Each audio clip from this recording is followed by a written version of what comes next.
अगर गोविंद हम दीनों पर, हम भक्तों पर कृपा ना करे, भैया एक क्या 1000 जन्म ले लो तब भी हमारी मुक्ति नहीं हो सकती। वो तो ठाकुर केवल एक अवसर देखता है कि कब मेरा भक्त मेरी ओर एक कदम बढ़ाए और कब मैं उसका हाथ पकड़ूं। और कैसी कृपा है मेरे हरि की, ना चाहते हुए भी मेरा गोविंद कृपा करता है। कृपा कृपा सब कहे, कृपा न जाने कोई, और कृपा पात्र सो जानियो जो आज्ञावर्ती होए। हर जीव कृपा कृपा करता है कि ठाकुर की कृपा नहीं होती, कृपा नहीं होती, लेकिन मेरा भगवान हर भक्त पर कृपा अवश्य करता है। हमारे मन में जगह नहीं है कि उस कृपा को भर सके।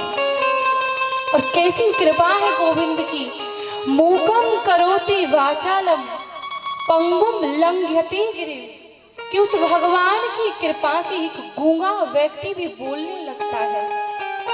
उस भगवान की कृपा से एक लंगड़ा व्यक्ति भी बड़े बड़े पहाड़ों को लांघने लगता है। यत कृपा तमहम वंदे परमानंद माधवम। और कैसी कृपा है गोविंद की, उस गोविंद की कृपा से भैया हम जैसे तुच्छ जीवों के हृदय में मेरे भगवान का स्थान बन जाता है, हम जैसे लोगों की चीज में। तो ऐसी कृपा आज हम सब पर हुई। और कैसी कृपा है मेरे हरि की, कैसे कृपा करते हैं। जैसे कि हमारे साहू परिवार पर आज हमारे गोविंद की कृपा हो, क्योंकि भागवत सुनना और सुनाना ये हर किसी के बस की बात नहीं है। ये तो मेरे ठाकुर किसी भक्त का जब हाथ पकड़ लेता है तब वो सत्कर्म करने के लिए आगे बढ़ता है। और ऐसे भगवान किसी एक व्यक्ति का सहारा लेके हजारों का उद्धार करवा देते हैं। तो ऐसी मेरे ठाकुर की कृपा है। और जो इस कृपा में आनंद है, जो इस कृपा में सुख है, वो आनंद और सुख कहीं प्राप्त नहीं हो सकता, केवल मेरे भगवान के पास होगा। और भगवान से कहो कि प्रभु हम आपके दास हैं। अगर स्वयं को मालिक समझोगे तो कभी कृपा नहीं हो सकती है। एक बार की बात, एक गौ माता वन में घास चरने के लिए गई तो देखा शेर ने की गाय घास चर रही है, अकेली है। अब तो गौ माता को खाने के लिए पीछे पीछे दौड़ा। बेचारी गौ माता ने खूब सामर्थ्य दिखाया, जितना हो सके आगे आगे दौड़ी, खूब दौड़ी। सामने देखा तो एक नदी प्रवाहित तो होती जा रही है। तो शेर ने कहा कि गैया तुझे आज छोड़ूंगा नहीं, मैं भूखा हूँ, मैं वन का राजा हूँ, मैं वन का मालिक हूँ, मुझे शेर कहते हैं। तो गैया ने कहा मैं तो मेरे मालिक की दासी हूँ, मैं तो उसके घर में केवल उसको दुग्ध देती हूँ। और आज जैसे ही गैया ने नदी में छलांग लगाई तो बेचारी गैया उस दलदल में फंस गई। शेर को क्रोध आया, स्वयं को रोक नहीं सका, दौड़ा दौड़ा गया और स्वयं गाय को पकड़ने के लिए उस नदी में कूदा और स्वयं फंस गया। और आज प्रातः से साय हो गई तो शेर बोला गैया फंसी तू अकेली नहीं है, फंसा मैं भी हूं। अगर मैं नहीं निकल सकता तो तू भी नहीं इस दलदल से निकल पाएगी।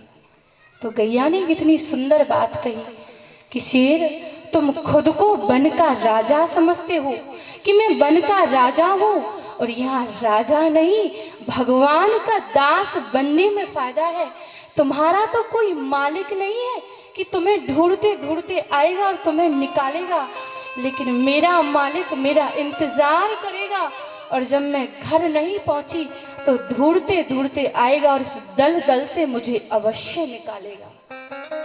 तू मालिक बन के रहा तो जीवन भर इस दलदल में फंसा रह जाएगा, और मैं दासी बन के रही तो मेरा मालिक मुझे अवश्य लेने आएगा।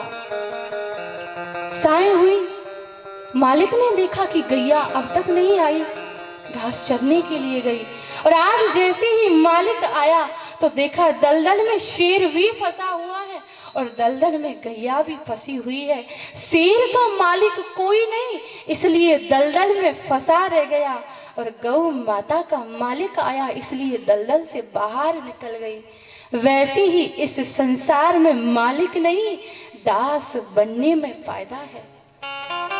किसी दिन अगर हम दलदल में फंस जाएं तो एक दिन तो हमारा मालिक जरूर आएगा हमें निकालने कि मेरा भक्त, मेरा दास दलदल में फंसा हुआ है। तो यहाँ दास बनने में फायदा है, मालिक बनने में फायदा नहीं है। तो ऐसी आनंद और सुख की प्राप्ति केवल मेरे भगवान के नाम से प्राप्त होती है, केवल भागवत कथा से प्राप्त होती है। और एक संत कहते हैं, आराम की तलब है, आराम की तलब है तो बस एक काम कर और आ राम की शरण में, राम राम राम कर। अगर जीवन में आराम चाहता है, जीवन में सुख चाहता है तो कहीं मत भटक, मेरे राम की शरण में आजा, सारे सुख तुझे प्राप्त हो जाएंगे, हर वस्तु तुझे प्राप्त हो जाएगी, कहीं भटकने की जरूरत नहीं है। और इसीलिए बाबा तुलसीदास ने इस चौपाई में बड़े सुंदर भाव लिख दिए। कहने लगे, भाव सागर जह पार जो पावा,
भव सागर जह पार जो पावा, राम कथा ताके दृढ़ नावा।